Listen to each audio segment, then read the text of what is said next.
welcome to another episode of Trafficking Insights. Today, I'm going to talk about a topic that I've always been saying since I first started. People who know me that you cannot stop human trafficking. I always say you can disrupt human trafficking. And I have an explainer to explain it to you because then I'll get all ghetto, I'll get ghetto. Damn! Ghetto, I'll get ghetto, from New York. So when I get passionate about a subject, I also get frustrated, and then it tends to look like I'm arguing. You won't like him when he's angry. And that's not what I want to portray, So the explainer would explain what I'm trying to say. I'm not, like I said, the best explainer of things, but I'll try to get these important messages, these important information out there. That's what's called Trafficking Insights. I try to dive into things that normally other nonprofits or even human trafficking YouTube videos dive into. I want to go past the three elements of human trafficking. I want to bring in elements of trafficking that might not be normally portrayed or, let's say, talked about in YouTube. So, like I said, I'm trying my best here. This is not my forte, and I'm not an influencer, nor I would ever be an influencer. But again, I'll have the explainer explain what I'm trying to say about you cannot stop human trafficking. Today, we're going to take a hard look at the single most common phrase you hear in the fight against human trafficking. We're going to explore why the goal of ending it might, believe it or not, actually be undermining our efforts, and what we should be aiming for instead. I mean, you've seen this everywhere, right? On t-shirts, all over social media, at rallies. And look, it makes sense. It's a powerful, unifying slogan. It gives us a clear mission, a real sense of hope. And here's the tough question. What if that simple, powerful goal is actually holding us back? What if the very idea of ending trafficking makes the problem seem so simple that it actually weakens how we fight it effectively? Yeah, that's the core idea we're really diving into.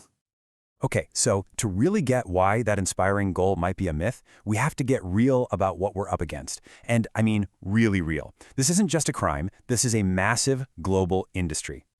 Just look at that number, $150 billion. That's the estimated annual profit from human trafficking. So let's be crystal clear. We are not talking about some small-time, disorganized operation. No way. This is a sophisticated, highly profitable, and incredibly adaptive global business built on nothing but human suffering. And this is exactly where the whole "let's end it" narrative starts to fall apart. See, trafficking isn't a single monster you can just slay. It's more like a weed with deep roots, a living system that thrives in the cracks of society, in poverty, inequality, and corruption. And the traffickers? They adapt instantly, using new tech and exploiting legal loopholes way faster than we can keep up. So when we frame this as a fight with a finish line, we're just setting ourselves up for frustration and burnout when the problem, inevitably, is still there. So if ending isn't the right strategic mindset, then what is? Well, there's a really powerful alternative. It's all about a shift in focus. Just one word. We move from ending to disrupting. And that one little word changes absolutely everything. So here's the difference. Think of the ending mindset like a game of whack-a-mole. You're focused on the symptoms, right? An individual rescue here, another one there. It's vital work, for sure, but another head always pops right back up. Disrupting, on the other hand, is about targeting the entire machine. You're not just whacking the moles. You're trying to unplug the whole game.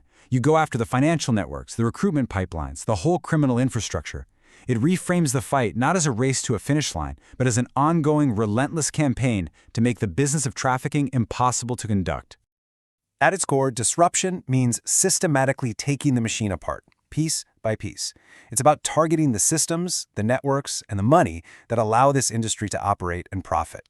And let's be honest, it's not glamorous. It's gritty work, it's often slow, and it's less about one heroic movie moment and more about sustained, strategic pressure that breaks the business model of traffickers. Okay, that all sounds good in theory, right? Disrupt the machine. But what does that actually look like on the ground? How on earth do you even start to disrupt a $150 billion global enterprise? Well, it looks like a war fought on multiple fronts all at once. You need stronger laws that actually have teeth. You need communities where regular people know how to spot the science. It means putting real pressure on businesses to make sure their supply chains are ethical. And, this is huge, it requires everyone working together, NGOs, law enforcement, and tech companies. But notice that foundation, the bedrock of it all, long-term survivor support. Because without that, the cycle of exploitation just keeps on going. And this is why a static, set-it-and-forget-it strategy will always fail. Because traffickers are basically criminal innovators. They're leveraging social media for recruitment, using cryptocurrency to hide their money, and exploiting the chaos of humanitarian crises to find new victims. A disruption mindset means we have to be just as adaptive and forward-thinking as they are. Okay, let's pause on the strategy and the systems for a moment. Let's turn to the vital human element. Because in all this talk, we can never ever lose sight of who this is all for. Behind every single number is a name, a person with a story, a family, and a future that was stolen from them. That is the heart of this fight. It's not about winning a war on a spreadsheet. It is about restoring individual lives. And that brings us to a critical, powerful truth. The moment a person is physically free from their trafficker, that is not the end of their ordeal. In so many ways, it's the start of a new and incredibly difficult journey. You see, true freedom isn't just the absence of chains. It's the presence of choice, of hope, of dignity. It's found in the long, hard work of healing from trauma, rebuilding a life, and reclaiming your own identity. And that is why long-term support is an absolute non-negotiable part of any effective disruption strategy. So, we've looked at the strategy, the systems, and the human cost. But the entire shift from wishful thinking to effective action, it all starts with something really simple: the words we choose to use. It's pretty straightforward, right? Our words frame our actions. If our language sets an impossible goal, our actions are just going to lead to burnout. But if our language sets a relentless, achievable mission, well, that's what fuels a sustainable and effective fight for the long haul. Adopting the language of disruption, look, it isn't about giving up on a big dream. It's about being more mature in our strategy. It's an honest acknowledgement of just how big this challenge is. It builds a mindset for a long-term, relentless commitment, where we measure success by real-world impact, not by chasing some perfect victory that may never come. Ultimately, this simple shift from ending to disrupting is what moves us from wishful thinking to strategic action. So the final question is for you. Knowing all this, how will you talk about, think about, and support this fight moving forward?